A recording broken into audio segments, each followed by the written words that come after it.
lots of people, and more to come. And there are probably maybe 10 or a dozen who are not in the room who will be participating in the class. A few of whom are actually in Austin. We had to limit the classroom size. There are some in Madison, Wisconsin, in the UK, in Switzerland, who will be also participating with you.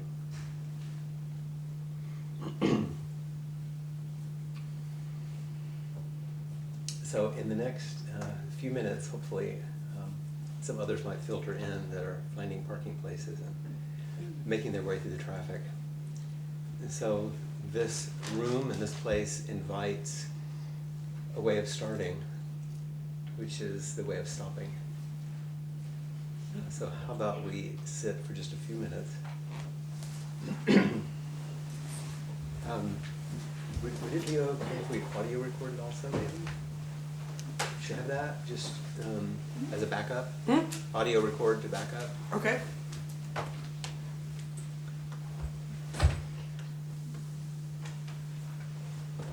Experience suggests that belt and suspenders.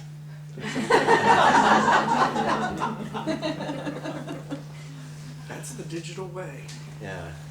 I know. All those resources we were going to save.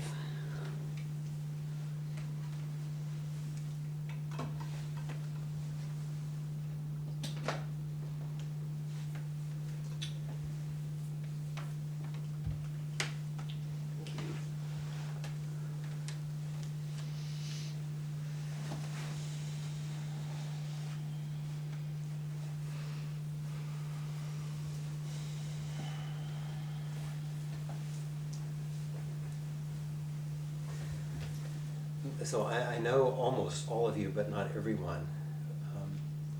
And some of you I've not seen for a while. So it's good to have you here. And if you've not been here before, or you've not been here very often during times of practice, welcome to Appamada. And to our practice home, to Peg's actual home, to her house. So as we sit in these few minutes, I would recommend and invite you to feel at home, or to notice all those aspects of you that don't feel at home. In other words, to open to your presence here. And please do so in a way that lets you sense that there are others around you, that you're not alone, that you're sitting with people who have come with a vast array, I'm sure, of shared intentions. But the intention is to be here tonight with us. And let that be the beginning, that settling, and that being present and opening to what's here, as the first little bit of release that we experience in the silence and stillness.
as we sit in stillness and silence, it doesn't take very long to begin to get a feel for your current state of presence in your body,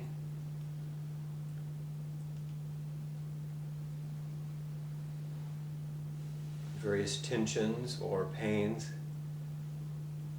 areas of relaxation and ease, or a sense of numbness or distraction or even dissociation from your embodied immediacy.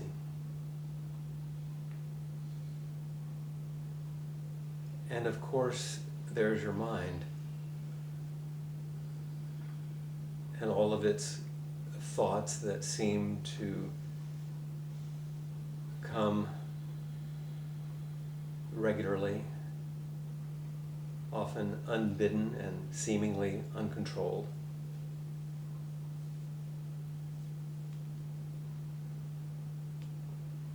And there are moments of silence or stillness. And neither is particularly important.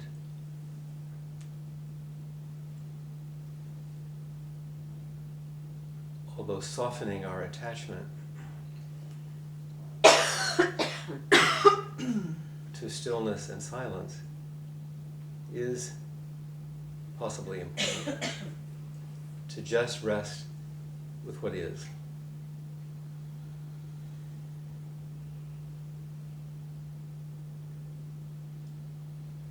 There might be emotions associated with reflections on your body or the thoughts that move through your head.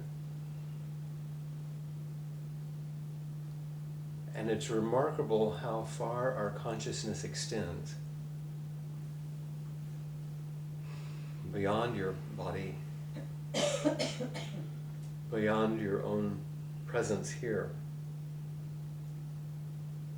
to places from which you just came, or to situations and relationships which you will be headed toward when class is finished.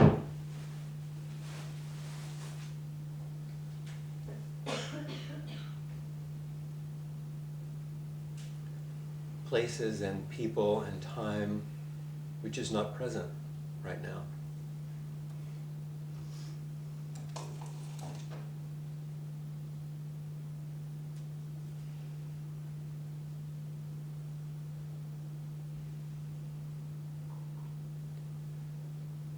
Even just with these small reflections,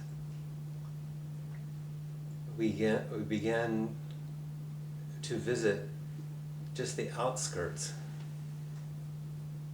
of what it means to make a self, an identity, something solid to which we relate, something which we expect to persist, something we protect and fear will go away.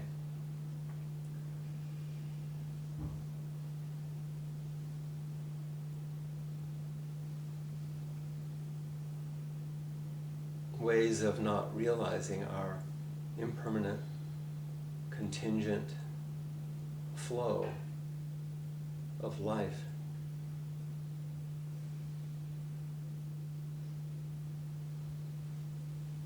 We long to be at ease. Then fight for permanence and abandon the ease that is our natural state.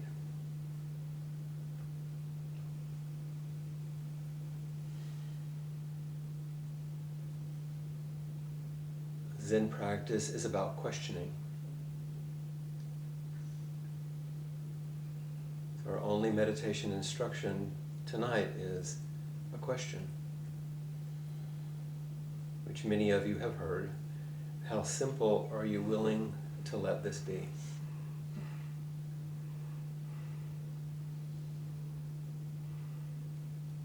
many self-improvement projects are you willing to set aside? How many curative fantasies are you willing to ask to relax? How many secret practices are you willing to put in abeyance? And just simply enjoy being here, alive, breathing. Maybe that's enough.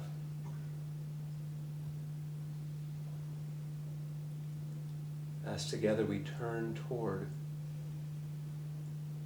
something that is essential and universal.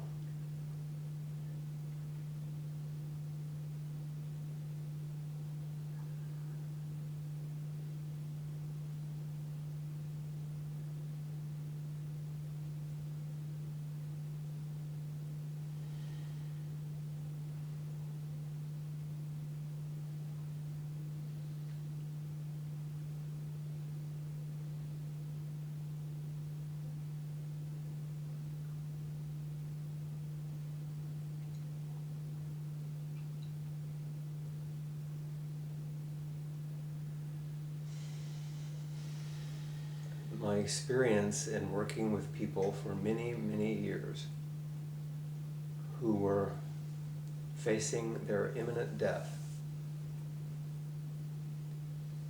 have made it very clear to me that in those final days or moments, all that mattered was whether or not they were loved well, or if they had loved fully in their lives. Everything else fell away. And if in the end, that's all that matters, might we start now?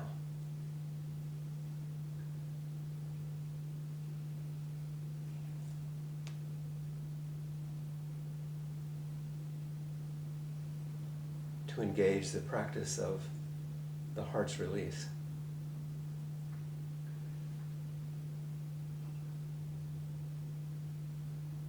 And in particular, a Zen-informed practice path of removing barriers to loving and being loved.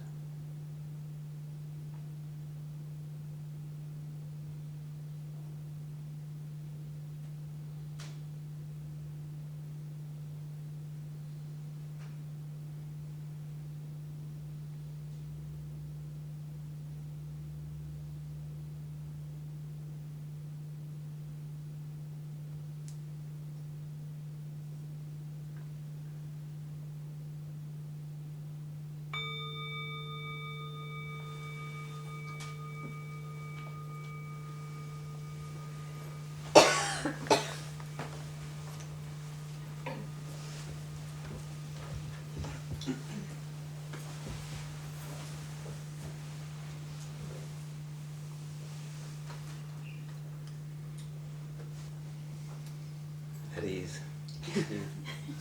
relaxed.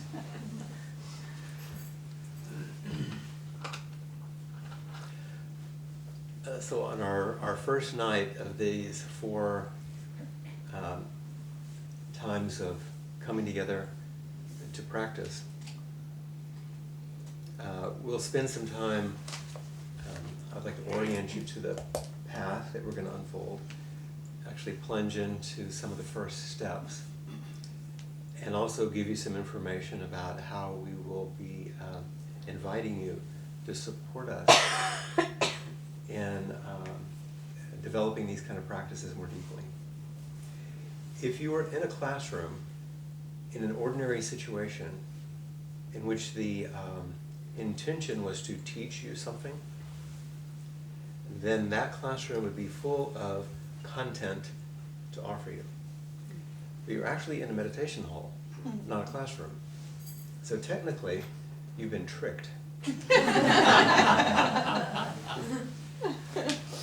And this is not going to be a situation in which you are offered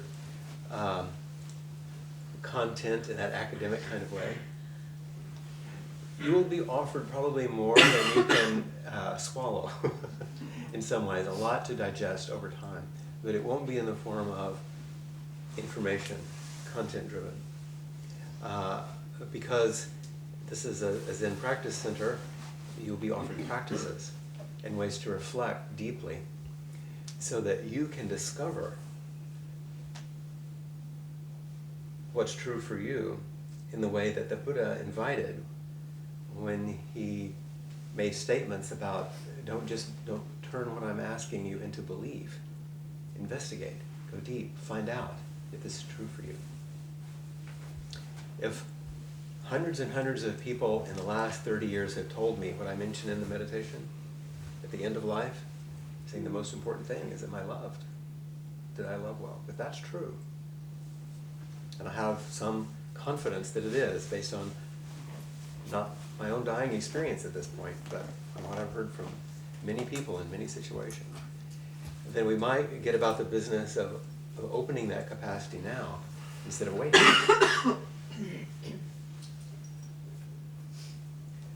And if that's true, then we can look at the whole practice path that I am going to offer you, one way of looking at it. It's just a skillful means. It's just one way. It's not the way. It's one possibility of how to open so that you begin to find a way to live more and more into a life of loving and being loved. And I don't mean romantic love. I don't mean any kind of sentimentality. I don't mean love in the way we normally think about, oh, I love you. It's a larger love, one that you'll be understanding more and more deeply, not by what I'm going to tell you, but what I'm going to ask you to practice with. And then you will be telling us how that opens as you release some of the barriers to love. If we understand the Buddhist practice, the Buddhist teachings, as a very profound way to release or unburden the constraints of our reactivity. That's basically what this practice allows, to help us unburden and release the constraints of our conditioned reactivity. To see the nature of our conditioned life in reactivity, dukkha, to see the reality of the way things are. To see how it arises, how suffering arises out of our habit patterns of conditioned reactivity. In seeing how it arises through the ways in which we lean in or lean away or ignore experience, we can form a container to hold all that reactive energy and transform it so that what ceases is reactivity out of our awareness. Reactivity begins to cease, and what arises is a vast capacity to respond to life. Here, now, like it is. And in that responsive capacity then to move forward in accord with life instead of fighting life all the time. So what practice does is it restores our natural capacity for intimacy, embodied presence, and responsiveness. Intimacy with each moment of our lives. Not intimacy of just personal intimacy, but intimacy with each moment, each thing, each thought. A kind of embodied presence. So we return to our body fully, noticing the ways that we're blocked from this embodiment. And then also a capacity to respond in the world. This isn't a practice where we're just receiving. It's a practice that allows us also to be a responsive function. Otherwise, it's pretty self-centered. I got mine, good luck. You're on your own. It's every man for himself. That's not this practice at all. I'm going to give you a handout tonight to begin the process of looking at some of these things. And I will tell you that I will also send you an email with a digital copy of this. But it's usually satisfying for people to have something in their hands, at least the first night. And I will also give you digital copies of other things so we won't use more paper as we go along. as Cassie, in her great generosity, prepares these videos, I will send them to the distant students, but I'll send it to all of you. So you can look back if you want. And review it as many times as you want. So everybody will get everything. Again and again. And there'll be some other things that you will receive in just a bit that we'll tell you about.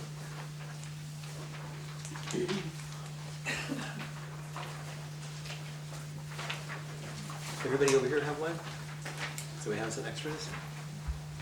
I'll take those, and if there's more needed. Does it look like we're going to have enough over there? Yes. Okay.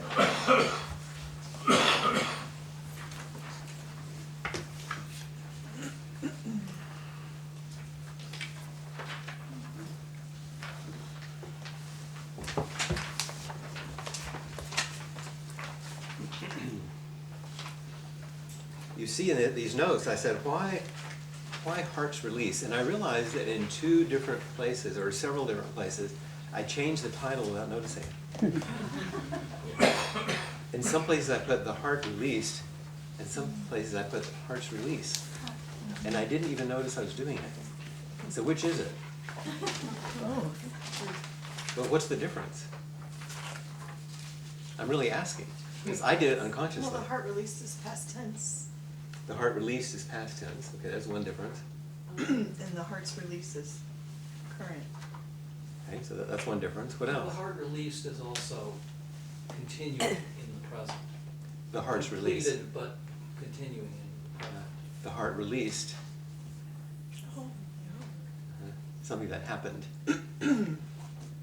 Sounds to me like heart gone wild. That's the video.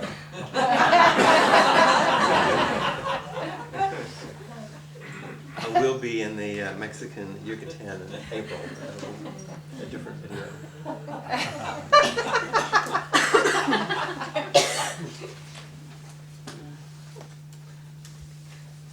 So the heart's release is what I move to. It seems like in my, that it's an ongoing practice. In fact, if you can see under the why heart's release, removing barriers to love is a foundation of spiritual practice. And then there's this beautiful small blessing from John O'Donohue, which I'd used in inquiry a while back, and I just found it stunning. It's small, but it's so completely inclusive. May all that is unforgiven in you be released. May your fears yield their deepest tranquilities. May all that is unlived in you blossom into a future graced with love. I can tell you that tonight we're going to focus on may all that is unforgiven in you be released. Next month, may your fears yield their deepest tranquilities. The month after that, may all that is unlived in you blossom. And the final month, a future graced with love. Just so you know. Now there are little verses in chants, and I'm going to send you a longer list of these things later. But I want to reflect just a bit on the small blessing, because it has had a profound impact on me. How many of you were in the Practice Path class, which was like, was it 2008? Or something like that? Anybody but Cassie? It was after that, I think. It was a while back. So there was a class that I did which used the same architecture of these chants and verses that I'm going to give you. It's the same stepping stones along the Zen Practice Path. And it was an enjoyable class. The videos are online. They've been watched by all the songs in England. Classes have been continued about them. And so I began writing a manuscript for a little practice book out of Abhamana based on this practice path. And I got pretty far along. But it just didn't have the juice. I couldn't finish it for a number of reasons, which I won't bore you with. They're the usual reasons that authors have.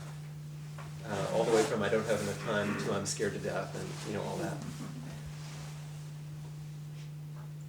But when I read this blessing by John O'Donohue, it's one of those things that made the earth turn on its axis upside down.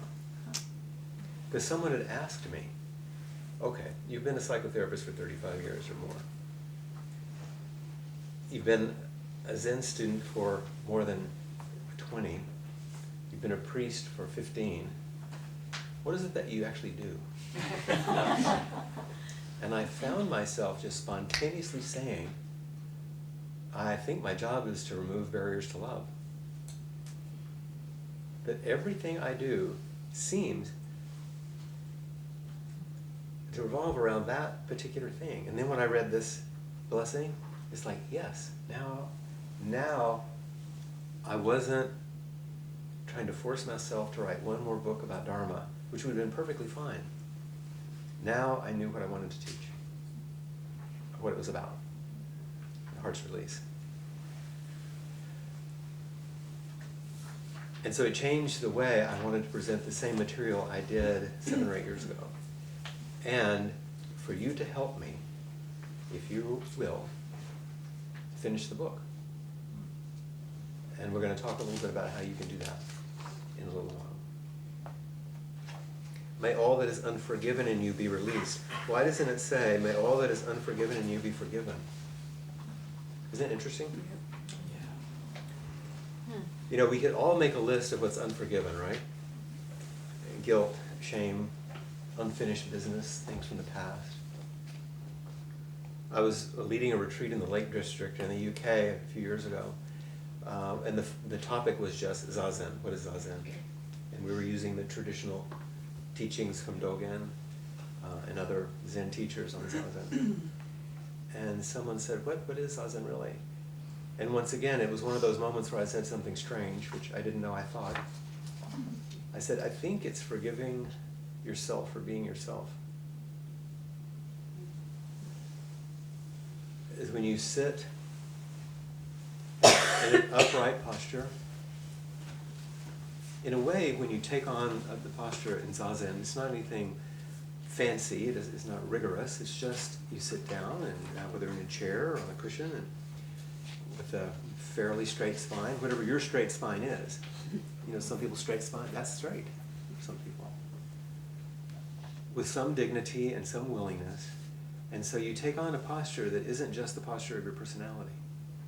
Because if we took on the posture of our personality, it would look different, wouldn't it? It would be like this, or be like this, or be like this, you know? You would embody how you actually are in the world. And that does show up. But if you just take this more Buddha-like posture that says, I'm going to express my true nature, sitting here today. And in doing that, that Buddha that sits like this is going to accept everything that doesn't feel like Buddha. I'm going to completely forgive myself for being all those ways I don't think I'm Buddha, and go ahead and accept my Buddha nature, and have them sit together at the very same time. May all that is unforgiven in you be accepted, be released, be dropped off. The image that I love, one of my teachers when we were in Japan, around the temple at Rinzuen, Suzuki Roshi's temple, there were huge forests of giant bamboo. I mean, the biggest bamboo I've ever seen. Along the hillsides, which were otherwise tea plantations in the Shizuoka prefecture. And in the winter, it would snow, and that giant bamboo would get covered with snow, and it would lean over. And the snow would pile up, you know, and it'd pile up, and the bamboo would bend, because it's very flexible. And then the snow would slide off, and the bamboo would be upright again, undamaged. When your conditioning and the burdens of your past slide off, there you are. May all that is unforgiven in you be released. It doesn't say, may you work your you-know-what off in therapy with all those things that are wrong with you so you can be righted, made whole. It says, can you simply just release conditioning and return to your true nature? Profound and radical acceptance, really.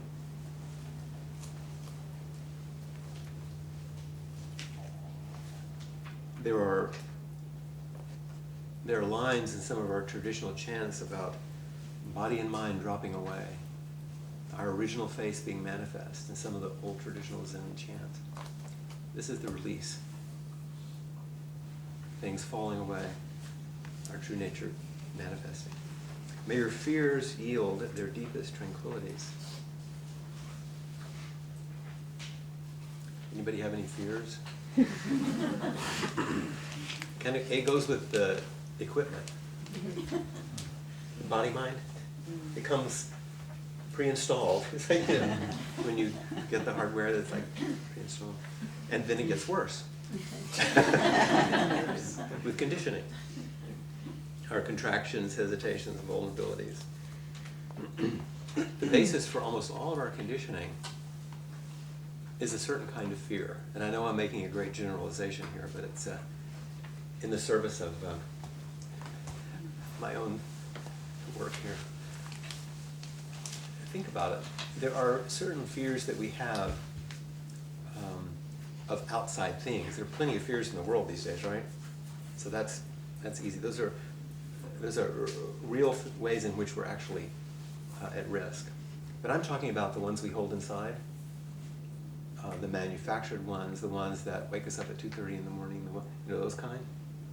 Not the fact that you get frightened if you're in front of a car coming at you, or those kind of things. Although they're related. Most of our conditioning is organized around how to make sure we get love or don't lose love. Because almost all of it is based on those early ways in which we're trying to negotiate attachment and attunement and care.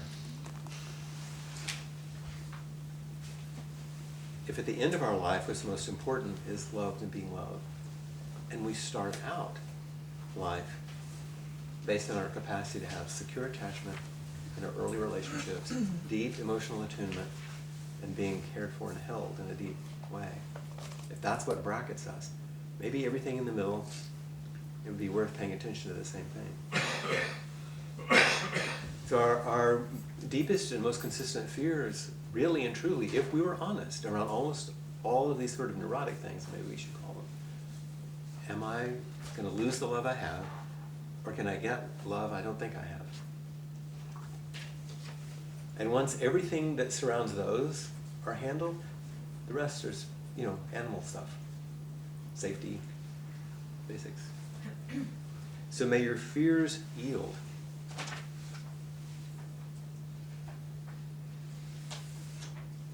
What do they yield? Tranquilities. It's a lovely line, isn't it? It's not, may you get rid of your fears so you can feel tranquil. May your fears yield tranquilities. May every part of you that is cluster of fear and uncertainty or shame or doubt or anxiety soften and yield its heart and its core, which is tranquility. If everything is the nature of a Buddha, if Buddha nature is the nature of everything, that's what we learn. If everything has Buddha nature, in many ways it's said, but if everything is the nature of a Buddha, what is the essence of everything? But freedom, life as it is. Not the old guy in India. The life as it is, freedom. That's the nature of who we are when our fears yield to our true nature.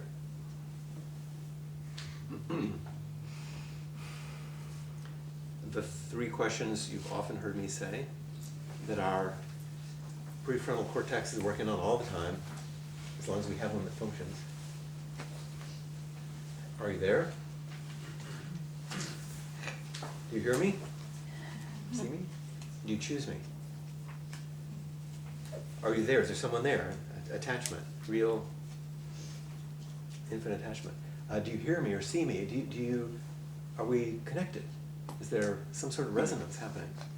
And do you choose me? Am I loved? Three basic things that mammals require, neurologically. The more those questions are answered in the affirmative and fully and in a robust, warm, embodied way, the more we have the capacity to respond. We're free to respond in the world. And the more it's disrupted and ruptured and broken and not installed properly, and we have a lot of problems with attachment, the more you're going to have reactivity. Defenses, fears, contractions, protections. So our work is to see how we're arranged so that we can move from reactivity to response. Our conditioning yields their tranquilities. That's sort of like on the psychological side, just to make it a little dualistic for a moment. On the spiritual side, as we open to who and what we really are, beyond just everyday ordinary form, by softening our addiction to self-identity and self-reference, as the self-centered dream softens, and we realize the flux and flow and impermanence of everything, and how our identity is something we construct out of this contingent environment that is in response to everything. That opening softens us into a flow with life as it is. And that flow with life, in accord with life, instead of against life, is not a bad definition for love. That has nothing to do with emotion. But it is a profound, profound non-separation from what is. So that the universe can come to us and we can meet it and do this dance until we don't. May all that is unlived in you. That one's not hard to relate to, is it? Anybody ever had a regret? May all that is unlived in you blossom. It's a beautiful, hope-filled kind of image, isn't it?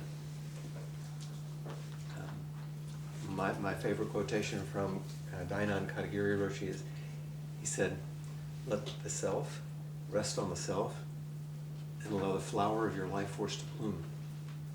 Let all those small aspects of our conditioning rest in big self and let the flower of your life force bloom. It's so poetic.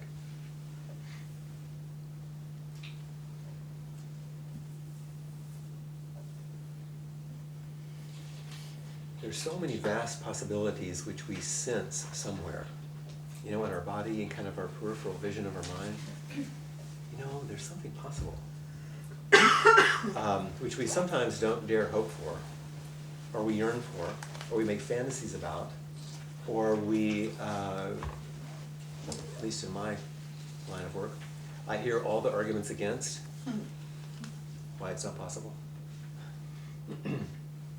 There's a great line from Richard Bach, you know, argue for your limitations, and sure enough, they're yours.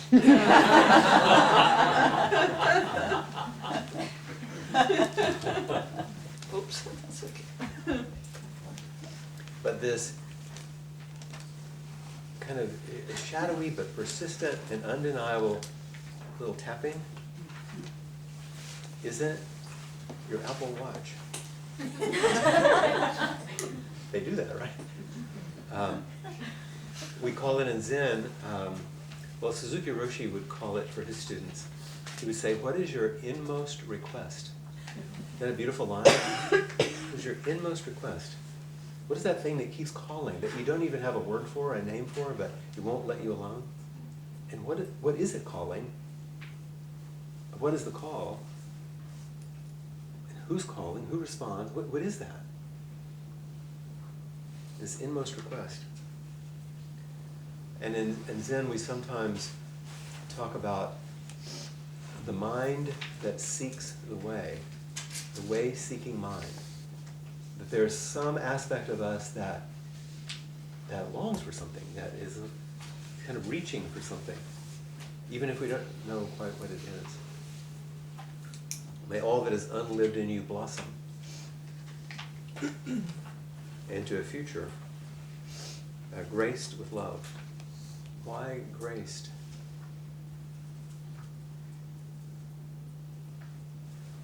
You know, it's not a word that we use in Buddhism very often. but we'll say things like, no gaining idea.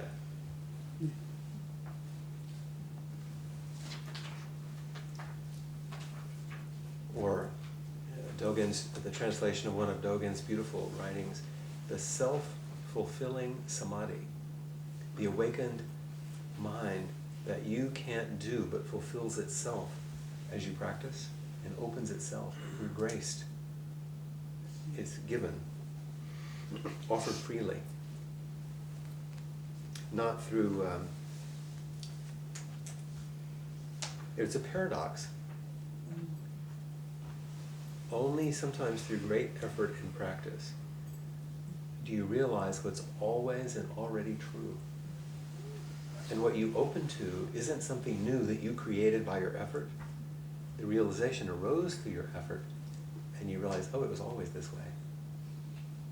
And that's the beautiful turn, this graced with love. It's like an allowing.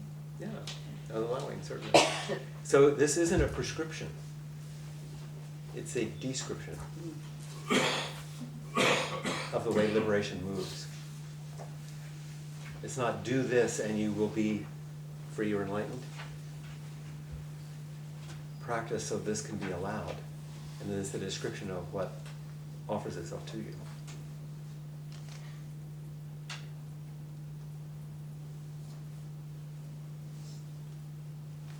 So you probably have your own reflections on this small blessing, and we will be giving you some ways to respond to that and actually write to us about it.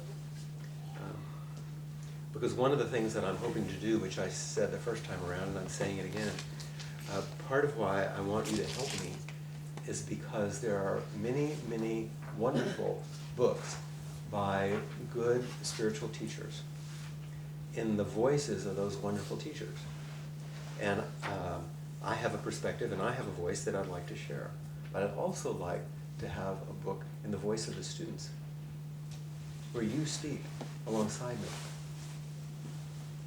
And so that's why I'm going to ask you to participate in the ways that you are. If you look at your notes, you'll see that in general, there's something called the verse of the Han. Then on page 2, confession. On page 3, refuges. And then on page 4, the first 2 lines of the blessing. And by the way, there's a little bibliography there. I thought I would give that to you just because people demand one. There's no book for the class. There's no particular book for the class. You don't have to read anything.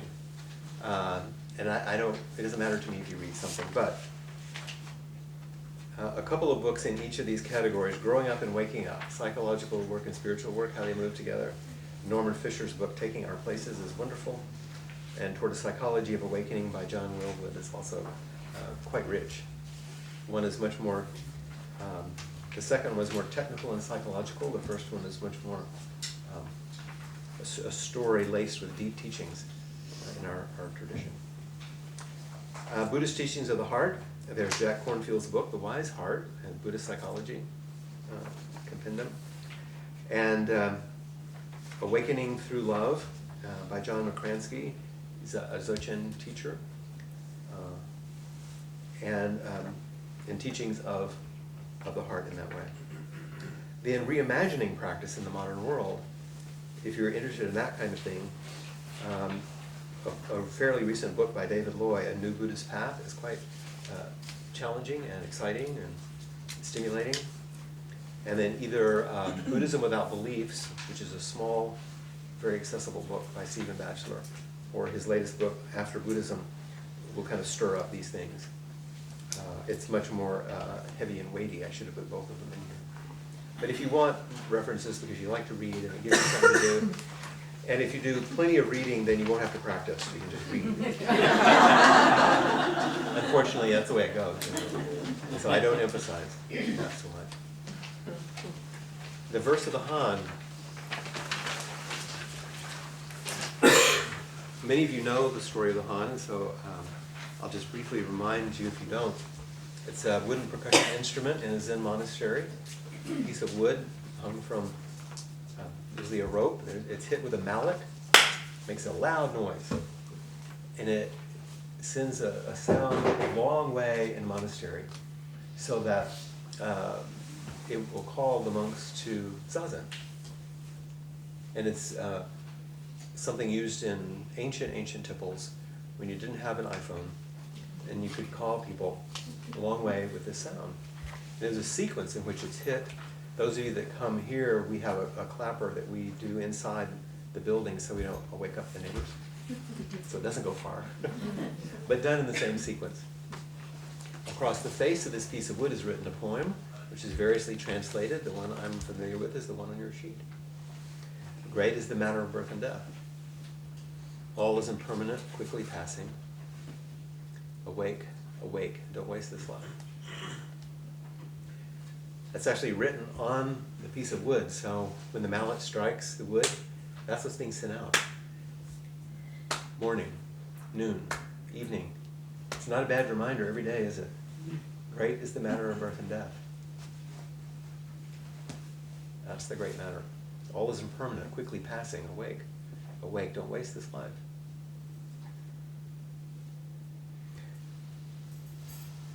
Under each of these small verses, you can see life as it is, the only teacher.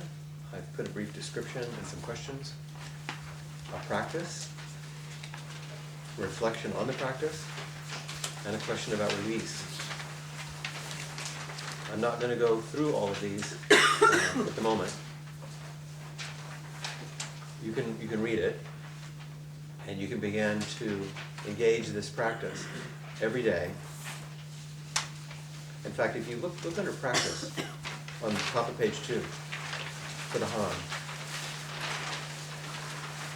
I make a suggestion. Keep a little card, maybe a computer screensaver, a post-it note, or some obvious way in which you will have the verse of the Han in front of you every day. Make it attractive and unavoidable. So you'll notice it, read it, and reflect on its meaning for you. By doing so, you are offering yourself a daily reminder to resolve to awaken. The great matter is a powerful call to practice. And then there's some other suggestions about writing practice to follow. Let's look at the second one, confession, repentance. Those words usually get a rise from people. But in our tradition, it's quite different. All my ancient karma, from beginningless greed, hate, and delusion, born through body, speech, and mind, I now fully avow.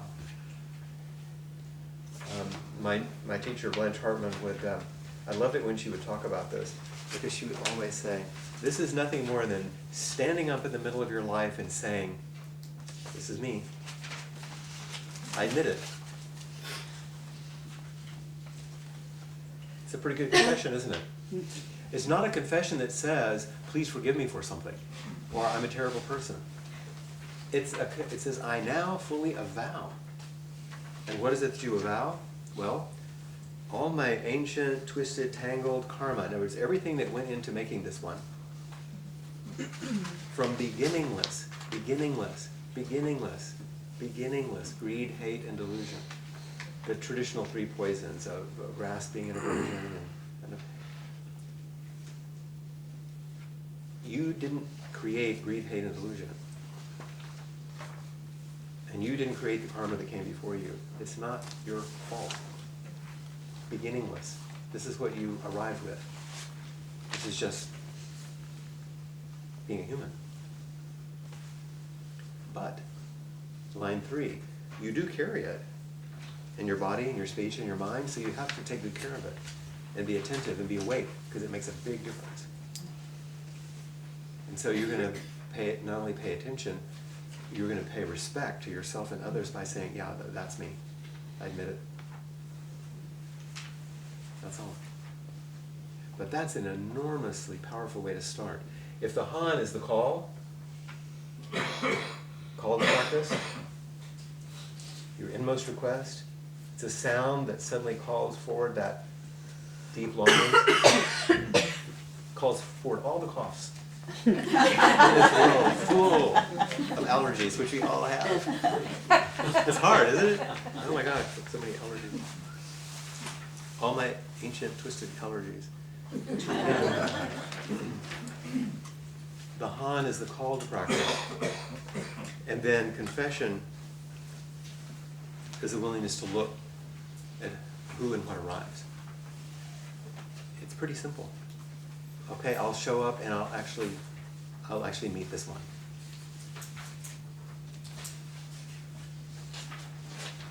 Once again, if you just skip over to the practice on the top of page 3.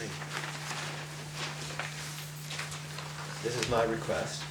Please chant the confession or repentance chant 3 times at the end of your daily meditation, just as we do at Appamada each morning following Zazen. If you are unable to sit for more than a few minutes, still set aside a time for this chant and for your reflections. In other words, simply, if you're willing, each day, whenever you sit, if you do, even if you don't have a long meditation, take a few minutes for silence and stillness, and then say it 3 times. Not looking for anything, just seeing what happens, see what comes up. In fact, you can see in the reflection, note what arises on its own as you chant this verse each day.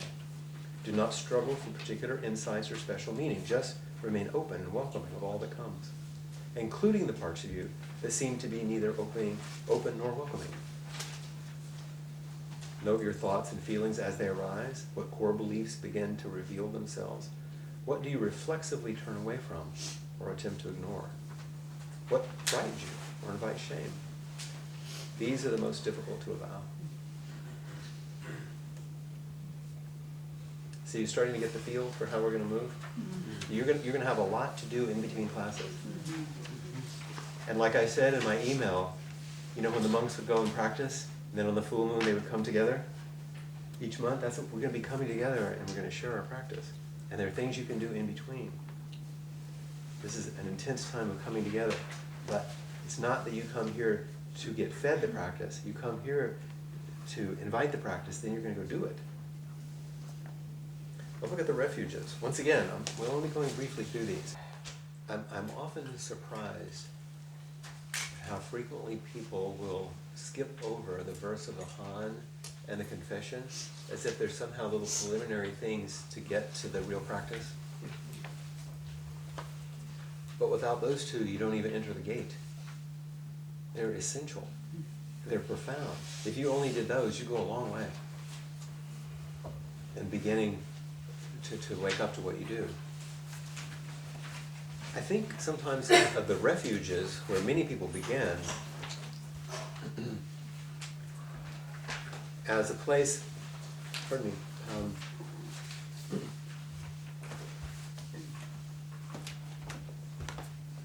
to return.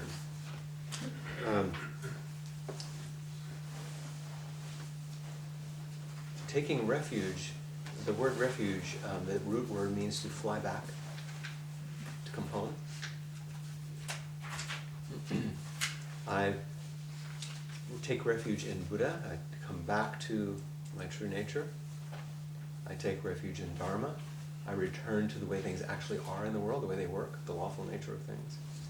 I take refuge in Sangha. I return to the community of practitioners in whom I can rest and be supported and cared for in my practice.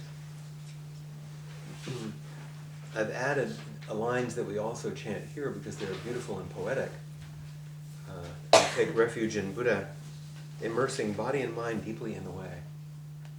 By immersing my body and mind deeply in this way of practice, I'm returning to Buddha, like I said, like we were sitting, awakening true mind. I take refuge in Dharma. Taking refuge in the way things are, the lawful way of the universe, is entering deeply of the merciful ocean of Buddha's way. Entering deeply the teachings, this merciful ocean, not some horrible bunch of teachings that's going to chastise you for being a sinner. The merciful ocean of Buddha's way. And I take refuge in Sangha, bringing harmony to everyone, free from hindrance. we bring all of ourselves to our practice and find that there is harmony, free from hindrance, that begins to reveal itself, and we bring that. If you look a little further down at the practice, it says each day after chanting the confession 3 times, chant the 3 refuges. Please say them out loud if you are able. It makes a difference if you say them out loud. Voicing these verses and chants has an energetic quality. If you have a practice partner, voice them together. You might be interested in the potency of shared chanting. So once again, each of these little chants is worth a whole class, a whole retreat. So I know I'm not giving you a tremendous amount of content right now. I'm giving you a lot of things to begin to practice with, so that you can find your way in these, and then we'll meet around them.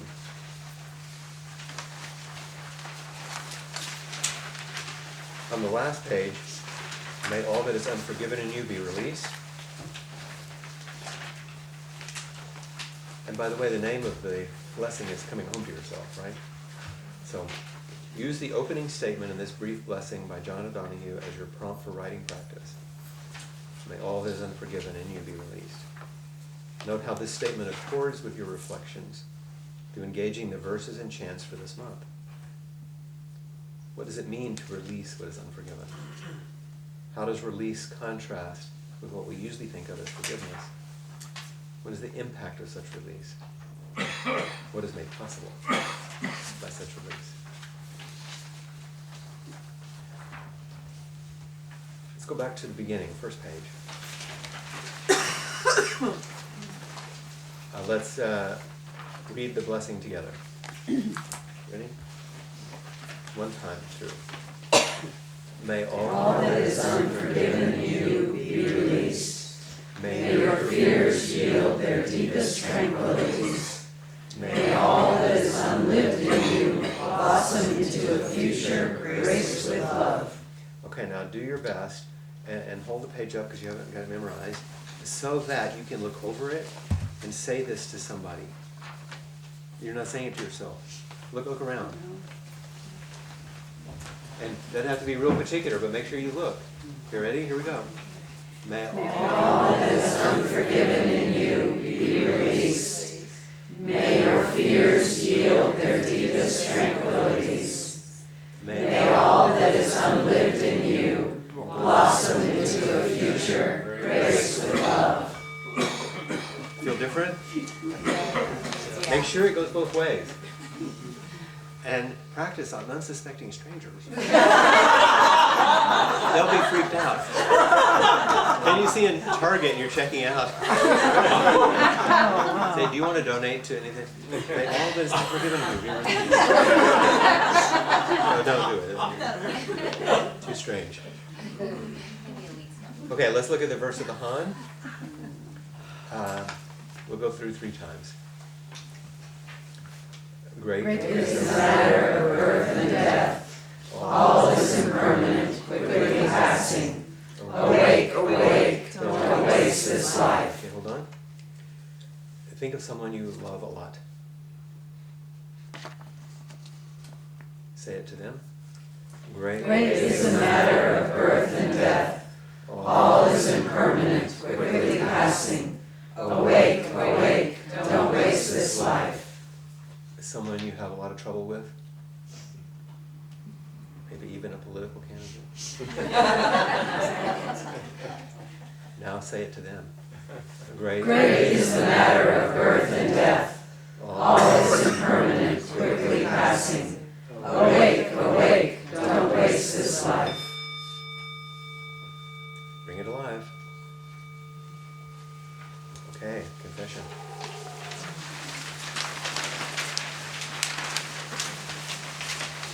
Okay, we're going to go through it 3 times, and I'm not going to interrupt you. All we're going to do is change the pronouns. All my, all your, all our. First person, second person, third, okay? Here we go. All my ancient twisted karma, from beginningless greed, hate, and delusion, born through body, speech, and mind, I now fully avow. And keep the I at the end. All your ancient twisted karma, from beginningless greed, hate, and delusion, born through body, speech, and mind, I now fully avow. All our ancient twisted karma, from beginningless greed, hate, and delusion, born through body, speech, and mind, I now fully avow. What karma can you avow? What you know about. Yours, what you see, what you experience with everyone. And now let's just say the refuges one time, please. I take Refuge in Buddha, immersing body and mind deeply in the way, awakening true mind. I take refuge in Dharma, entering deeply the merciful ocean of Buddha's way. I take refuge in Sangha, bringing harmony to everyone, free from hindrance. Okay, we're going to do something strange now. Or stranger. And I've already asked you to do. Okay. How many people in here are over 60? Okay. Then how many of you are younger than 60 but older than 40? How many people are younger than 40? I am 40. Okay. Okay. How many of you are in your 50s? Okay, so here's what we'll do. Everyone over 60 is going to chant Refuge in Buddha. Then everyone in their 50s is going to chant Refuge in Dharma. And everybody younger than 50 is going to chant I take refuge in Sangha. Just so we hear different voices. So we're going to be saying it to each other. Okay? So all of us over 60 will start. I take refuge in Buddha, immersing body and mind deeply in the way, awakening true mind. 50s? I take refuge in Dharma, entering deeply the merciful ocean of Buddha's way. Less than 50? I take refuge in Sangha, bringing harmony to everyone, free from hindrance.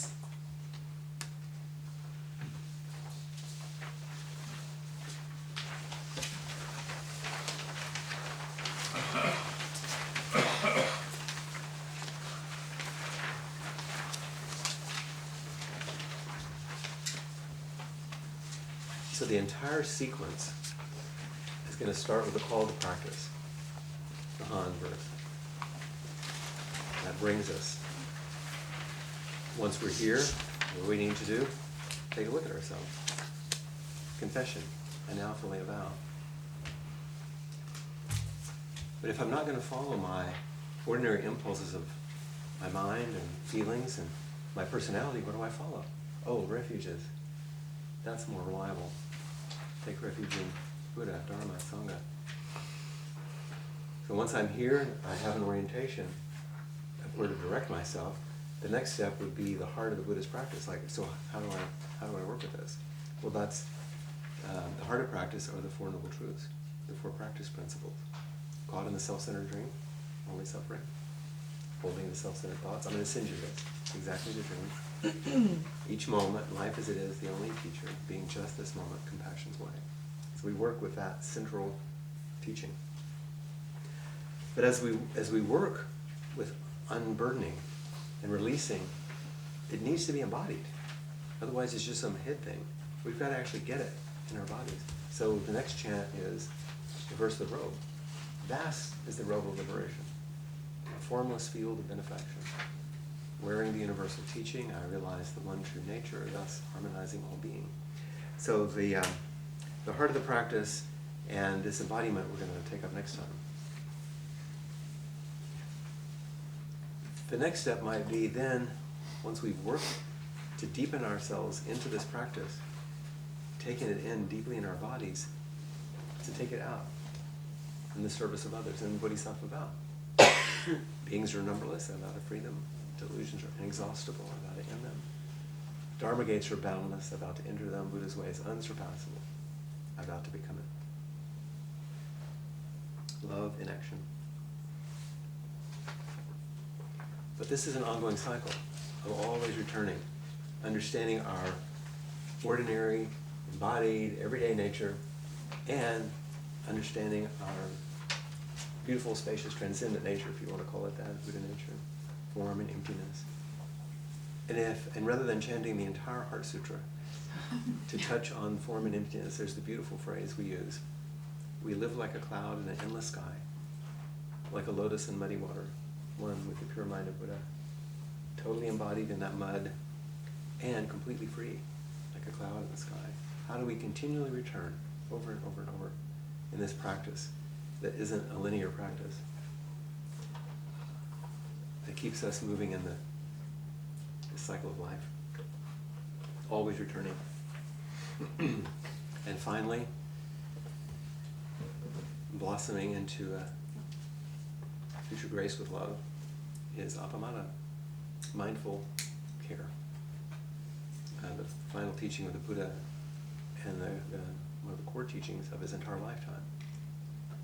How do we be attentive and clear and precise and committed in our practice, and warm-hearted and open and generous and attentive to others, including ourselves, is appamada.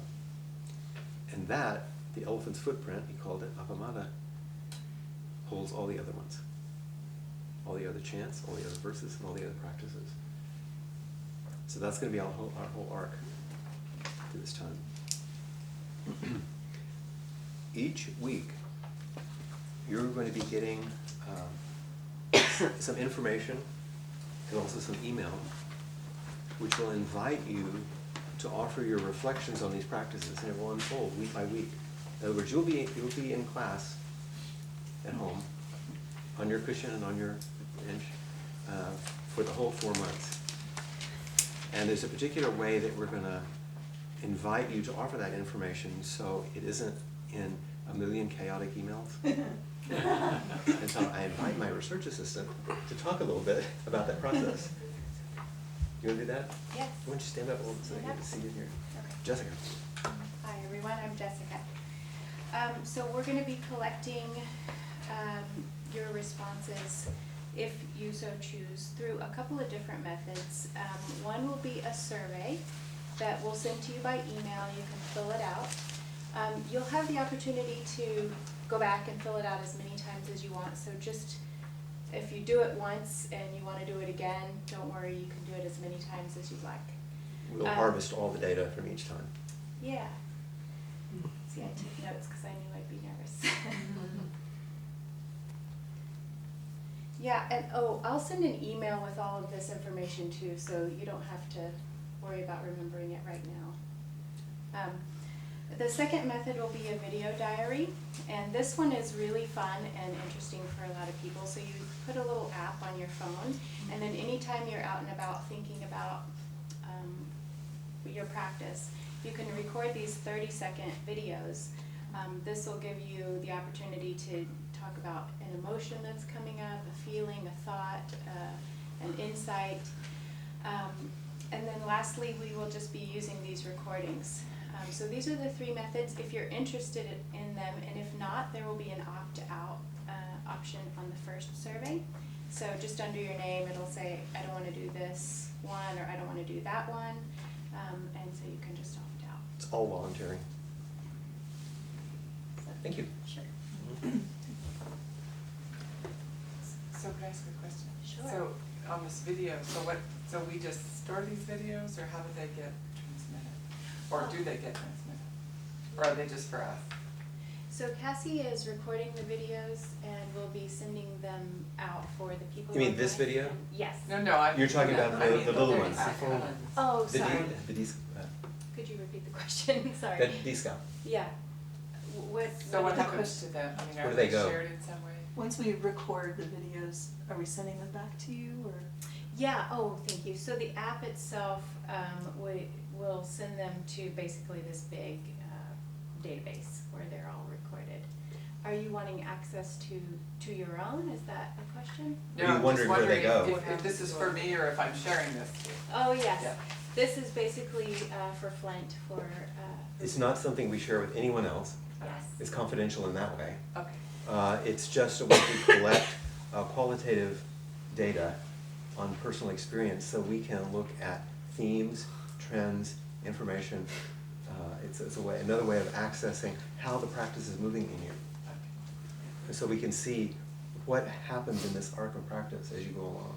They're not to be aired, shown, they're not, you don't just find yourself on Facebook, none of that stuff. And it's a data collection method. Okay. So we'll get you writing samples, and at some point, you can have a way you can indicate that it's okay for us to use your writing, blind, of course, anonymously in the writing that I do.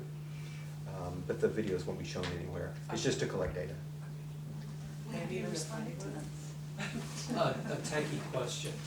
Will there be apps for iOS and Android? Will there be a coach? Yes, absolutely. So thank you for asking that too. This is detailed in the email as well, but I will be available to help you get it installed on your phone to show. And it's really easy the first time you do it. It's pretty much the same thing as using your phone to take a picture or a video. These are techniques, technologies, databases, and analytical functions, which are quite complex, as you can imagine, which these two lovely people have in their business, which they're offering to us to gather this time, gather this kind of data. So it's a rare opportunity, I think, for us to do something unique so that it can be of benefit to others through what comes out of this work. I forgot to say that a little bit of background. So this way back 5-10 years ago. Way back. Way back used to be called a diary study, and you would literally write it. Someone would mail you a diary, and you would just write it all down in one place. And the technology has just made it so that it's very easy to capture your thoughts and reflections in electronic form. So. Is this like a 30-second selfie, or can we Yeah. think of it something else while we're talking? Either, yes, and it's really fun to see what, I mean, you might see a flower that captures your attention that you want to describe or record. But yeah, the sky's the Okay. limit. Doesn't have to be at you. It'll capture your voice, whatever you're narrating. Yeah, but I was just thinking, Yeah. Thank you. No, don't take a picture of yourself just for the heck of it. But if you have something, if you are in Target and you suddenly realize you have some insight, in the housewares, and be able to record it. And maybe, I know that Sarah's going to have them at Peace Park. I already know. With her dog, Gilly. There are places where things come. And how many times have you been there and thinking, oh my gosh, I wish I had captured that. So it's a way to do it. And if you don't feel like doing it, or you're kind of afraid of the technology, don't worry about it. But you can always play with it. You can't mess it up. You either do it or you don't, it's okay. But it might be also once you get more comfortable with it. It's like coming to the Zendo. When people first come to the Zendo, they're really afraid.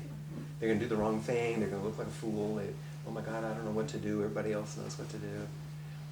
But then after a while, you realize that as you just watch and try and do your best and stumble along, people help you. And then you start receiving something that you can't even put your finger on what it's like to come and be part of things. And you might actually discover that here with your writing and with the video diaries, because that means you'll be in connection with. It's a mindfulness reminder all the time. It's with you. It's like you have a little spiritual friend with you in a way. It's not the same, of course, but it's a way to stay awake in each moment, instead of a few minutes when you're here and then you go home. We'll see how it goes. We'll learn something. We may learn that it's not helpful, but we'll learn something. So can you, review it before you, save it? Yes, and you can also delete it and re-record it. So you can look at it and say, I don't like that when I do it. It's very simple. You're in charge. Up and to the left is a favorable camera angle. Thank you. Down and looking up at you is an unfavorable. Down. Not so. Not so good.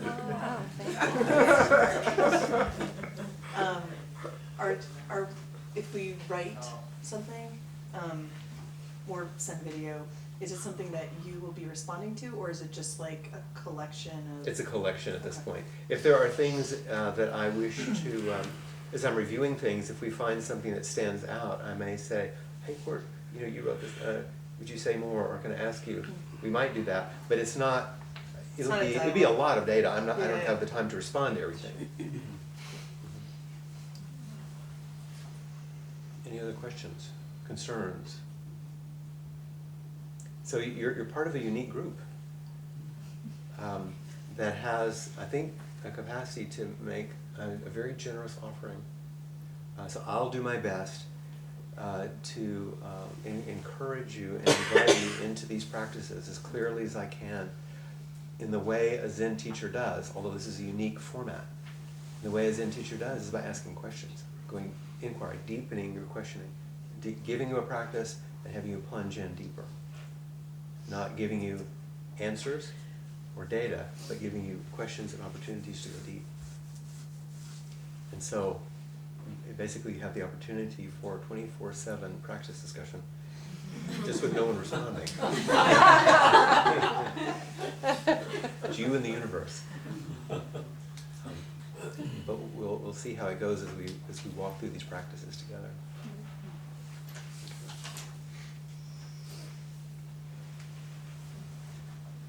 Any other questions or concerns for tonight?